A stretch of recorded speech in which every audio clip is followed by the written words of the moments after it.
Indian railways special Kota ಅಗ್ನಿವೀರರು ಮಾಜಿ ಸೈನಿಕರಿಗೆ railway ನೇಮಕಾತಿಯಲ್ಲಿ ವಿಶೇಷ ಮೀಸಲಾತಿ ಘೋಷಣೆ. ಇದರ ಬಗ್ಗೆ ಈ ವಿಡಿಯೋದಲ್ಲಿ ಸಂಪೂರ್ಣವಾಗಿ ತಿಳಿದುಕೊಳ್ಳೋಣ.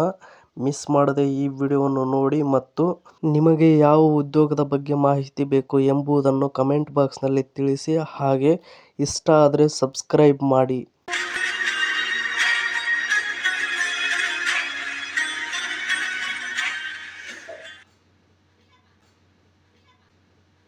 ಭಾರತೀಯ ರೈಲ್ವೆಯು ಅಗ್ನಿವೀರರು ಹಾಗೂ ಭಾರತೀಯ ಸೇನೆಯಲ್ಲಿ ಸೇವೆ ಸಲ್ಲಿಸುತ್ತಿರುವ ಮಾಜಿ ಸೈನಿಕರಿಗೆ ಮಹತ್ವದ ಉಡುಗೊರೆಯನ್ನು ಘೋಷಿಸಿದೆ.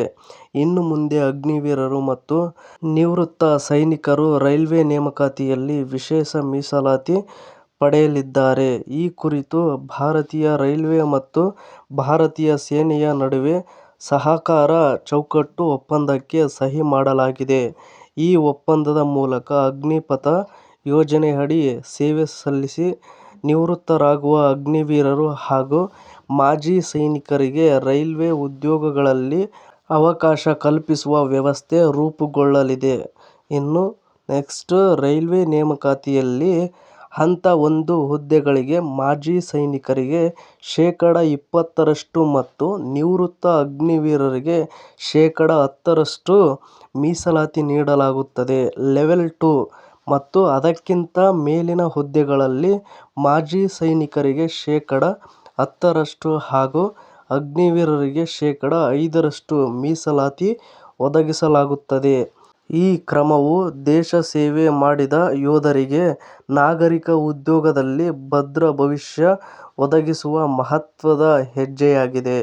ಇನ್ನು ನೆಕ್ಸ್ಟ್ ನಾವು ನೋಡುವುದಾದರೆ, ಇದೇ ವೇಳೆ ಭಾರತೀಯ ರೈಲ್ವೆ ಶೀಘ್ರದಲ್ಲೇ 5,000ಕ್ಕೂ ಹೆಚ್ಚು ಪಾಯಿಂಟ್ಸ್ ಮ್ಯಾನ್ ಹುದ್ದೆಗಳನ್ನು ಭರ್ತಿ ಮಾಡಲು ಸಿದ್ಧತೆ ನಡೆಸಿದೆ. ಈ ಹುದ್ದೆಗಳನ್ನು ಪ್ರಮುಖವಾಗಿ ನಿವೃತ್ತ ಅಗ್ನಿವೀರರು ಮತ್ತು ಮಾಜಿ ಸೈನಿಕರಿಂದಲೇ ಭರ್ತಿ ಮಾಡಲು ನಿರ್ಧರಿಸಲಾಗಿದೆ. ಒಪ್ಪಂದದ ಆಧಾರದ ಮೇಲೆ ನೇಮಕಾತಿ ನಡೆಯಲಿದ್ದು, ರೈಲ್ವೆಯ 9 ವಲಯಗಳು ಭಾರತೀಯ ಸೇನೆಯೊಂದಿಗೆ ಈಗಾಗಲೇ ಸಮನ್ವಯ ಸಾಧಿಸಿವೆ. ಇನ್ನು ನೆಕ್ಸ್ಟ್ ಅಗ್ನಿಪಥ ಯೋಜನೆ 2022ರಲ್ಲಿ ಪ್ರಾರಂಭವಾಗಿದ್ದು, ಅಗ್ನಿವೀರರು 4 ವರ್ಷಗಳ ಸೇವೆಯ ನಂತರ ನಿವೃತ್ತರಾಗುತ್ತಾರೆ. ಮೊದಲ ಬ್ಯಾಚ್ 2026ರ ಅಂತ್ಯದ ವೇಳೆಗೆ ನಿವೃತ್ತರಾಗಲಿದ್ದು, ಅವರ ಪುನರ್ ನೇಮಕಾತಿಗಾಗಿ ಈ ಯೋಜನೆ ಮಹತ್ವದ ಅವಕಾಶಗಳನ್ನು ಒದಗಿಸಲಿದೆ. ಇನ್ನು ಇದೇ ತರಹದ ಉದ್ಯೋಗಕ್ಕೆ ಸಂಬಂಧಿಸಿದ ಸುದ್ದಿಗಳನ್ನು ಓದಲು ನಿಮ್ಮ ಜಾಬ್ಸ್ ಅಂಡ್ ಎಜುಕೇಷನ್ ಅಪ್ಡೇಟ್ ಚಾನಲ್ಗೆ ಸಬ್ಸ್ಕ್ರೈಬ್ ಆಗಿ. ಇನ್ನೂ ಯಾರು ಸಬ್ಸ್ಕ್ರೈಬ್ ಆಗಿಲ್ವೋ ಪ್ಲೀಸ್ ಎಲ್ಲರೂ ಸಬ್ಸ್ಕ್ರೈಬ್ ಆಗಿ ಮತ್ತು ಈ ಅಪ್ಡೇಟ್ ಬಗ್ಗೆ ನಿಮ್ಮ ಅಭಿಪ್ರಾಯ ಏನೆಂದು ಕಮೆಂಟ್ ಬಾಕ್ಸ್ನಲ್ಲಿ ತಿಳಿಸಿ. ಹಾಗೆ ಪ್ಲೀಸ್ ಎಲ್ಲರೂ ಸಬ್ಸ್ಕ್ರೈಬ್ ಮಾಡಿ, ಶೇರ್ ಮಾಡಿ, ಲೈಕ್ ಮಾಡಿ. Thank you for watching friends. ಎಲ್ರಿಗೂ ಧನ್ಯವಾದಗಳು.